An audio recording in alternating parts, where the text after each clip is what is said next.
President Trump's administration has not formally recognized Pride Month this year, but has doubled down on LGBTQ-related actions some advocates deem hostile, even as one of the world's largest Pride celebrations takes place in the nation's capital. Speaking with reporters on Tuesday, White House Press Secretary Caroline Leavitt said Trump has no plans to issue a proclamation recognizing June as Pride Month. Trump declined to issue Pride Month proclamations throughout his first term, but briefly acknowledged Pride in a 2019 social media post, touting his administration's efforts to decriminalize homosexuality globally and recognizing the outstanding contributions LGBTQ people have made to our great nation.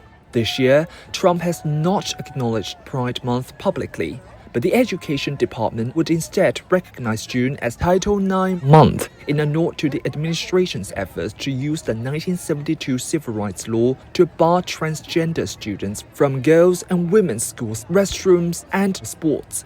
Brenda Wolf, National Press Secretary for the Human Rights Campaign, the nation's largest LGBTQ advocacy group, says this is going to come as maybe tough news for the Trump administration to stomach, but June is Pride Month, and Pride is and always has been a protest, whether they choose to acknowledge that or not. Yo!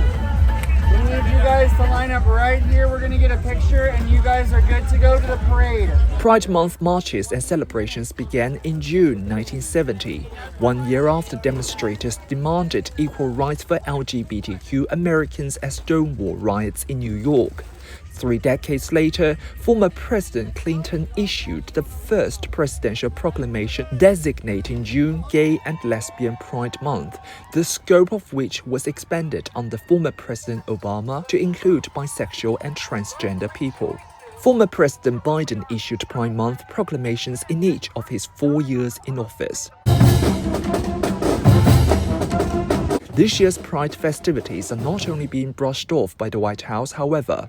Representative Mary Miller introduced a resolution declaring June Family Month in a rebuke of Pride.